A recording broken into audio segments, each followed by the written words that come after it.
So it turns out Trevon Diggs will not be ready to go when the Dallas Cowboys kick off training camp on Wednesday, and that puts at least 3 players directly on the spotlight as the Cowboys players get ready to report in Oxnard, California. Let's get to it. Here we go.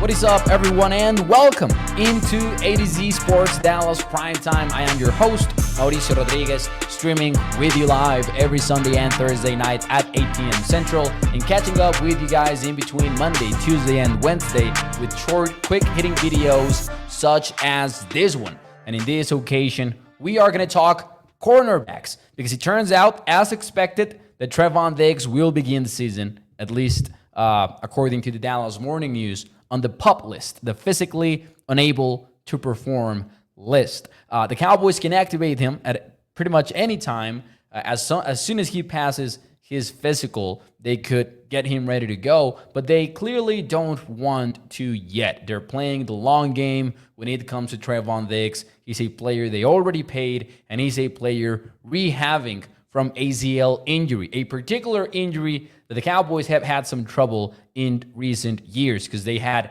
Michael Gallup come back from it and not be the same wide receiver as he was before it. They had Terrence Steele come back from it and play perhaps his worst football since he was a rookie in 2020, in 2023. So the Cowboys might be, willing to be patient just to avoid a similar situation with their all-pro cornerback, Trevon Diggs. Now, should the news be concerning to Cowboys fans? I believe the answer is yes and no. Yes, it should be worrisome that you're going into the season with no clear-cut number 4 cornerback and somewhat of a lack of depth at defensive back, perhaps one of your thinnest position groups on the entire roster. It should be a concern in that sense. Now, should it be a concern that they just now put him on PUP, and should Cowboys fans be like, oh, this is something that we did not expect? No, because I think insiders have been talking about this for a good while. I think this has been expected, right? Trevon Diggs was not taking the field when the Cowboys were on OTAs, when they were in minicamp. So this is within the expectations that we had. I think it was always a matter of time, seemingly. Even when they asked Mike McCarthy about it, he was non-committal as to whether or not Diggs was going to be ready to go by the time training camp started. Now, training camp goes for over a month too, which is important to keep in mind. The fact that he's not ready to go day one is not necessarily a concern for his availability in week 1 of the regular season. Now, it is something that we should be monitoring very closely, because if suddenly the Trevon Diggs rehab goes a little bit longer than expected, do the Cowboys get an itch to maybe dial up Stephon Gilmore's number, right? That will be a conversation among Cowboys fans, and I would assume the media over the next few weeks, depending on how Diggs' rehab develops. Now, should it be a concern as to, again, whether or not Cowboys will sign somebody? We'll see. I think we'll have to be patient with that. In the meantime, though, I think the news puts several players directly under the spotlight going into this training camp. And let me tell you what I mean with this. You've got Trevon Diggs, Daron Bland, and Jordan Lewis in the top of the cornerback depth chart. After that, I think that there are several players that we're going to have to pay very close attention to while Diggs comes back. And don't want to say that it's a blessing in disguise, because I don't think it's ideal for Trevon Diggs not to be taking the field early in training camp, but it will have a positive effect on the fact that, hey, Deshaun Wright will get more playing time. So will Eric Scott Jr. So will maybe Gareon Conley. And these 3 players, at least, are some of the top names alongside 4th-round rookie Caelen Carson. So 3 players that I think are put directly under the spotlight. I think you got to start with Caelen Carson, 4th-round rookie who has been drawing some praise from the people who have seen him train early on in the spring. Now, completely different game now that the paths will be coming on, that there will be some live contact involved, a lot of it actually. But Caelen Carson, a player that has talked a big deal about his versatility, and rightfully so. That's what he did playing in college. That's what made him a draft pick at the NFL level, somebody that played inside and outside. At different times, it wasn't always within the same game he's moving around. He mostly played outside and then moved to the inside, but he has that versatility. He has shown it in tape. And one of the things that I love about Caelen Carson is that when he was asked if it was different at all to do coverage inside or outside, he played it off as it being the same, right? And he was like, man, at the end of the day, I still got to cover somebody. It's the same thing. It's obviously not, right? When you're playing in that apex zone of the field, you also sometimes got to worry about the run fit. You got to worry more about the running game. You got to be more physical. It's a different ball game. And the fact that he played it off as just, hey, it's the same thing to me, really speaks volumes about who Caelen Carson is as a player. He's truly versatile and somebody that could earn a role very rapidly with the way that the Cowboys cornerback room is set up. It seems like cornerback 4 is up for grabs, and Caelen Carson could end up claiming that spot. Now, what is his biggest question mark?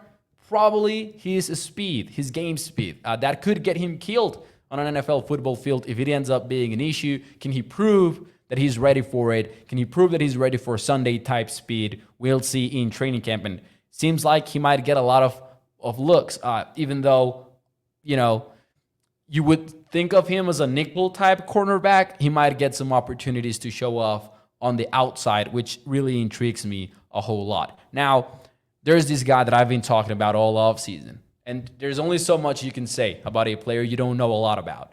But Eric Scott Jr., come on down, take the stage. Cannot wait to watch more of him in Oxnard, California, because, man, it seems like we don't know anything about Eric Scott since the Cowboys traded up for him in the 6th round of the 2023 NFL Draft. Doesn't seem like we've heard a lot of positive out of him, but also not a lot of negative. We just have not heard about him. And the reason why probably is because the Cowboys always saw him as a developmental rookie when they picked him, right? They knew he was raw. They knew it was going to take some time to get him ready for the NFL. But this is year 2 now. 1 full season of being with the Cowboys on the roster as a healthy scratch for the entire season, but on the roster, being coached up by Al Harris, being worked on by the Cowboys coaching staff for a good while now. And even though you changed defensive coordinators, the continuity has been there because Al Harris is sticking around, right? So that part is going to be very fun as well in this year's training camp. Eric Scott Jr., you would think, is a player that can also play outside because of the way that he's built, and Diggs not being around should result in more reps for him. So also a player that will be under the spotlight. Now, last but not least, and I guess you could also include Nahshon Wright here, but it seems to me like we know quite a bit about Nahshon Wright by now.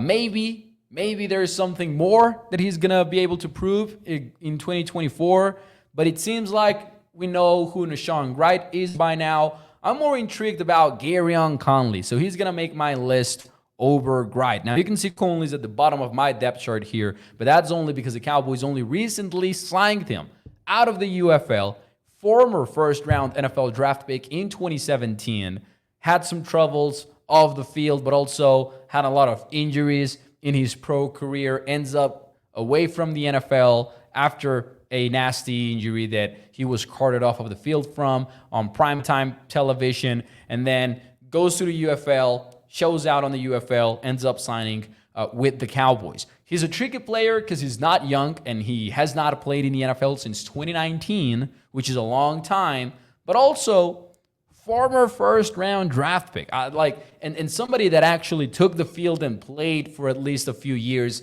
before going out and all that. So, interesting player, intriguing one. Again, we don't know much about what to expect from him, but if he starts competing with these NFL wide receivers, does he end up making the roster as somebody who is not lacking the physical traits? If he stays healthy, I think he's a legitimate 53-man roster candidate. I think that the Cowboys signings out of the UFL have a shot of making the team. We saw Cavante Turpin make the team. We saw Brandon Aubrey become this all-pro kicker.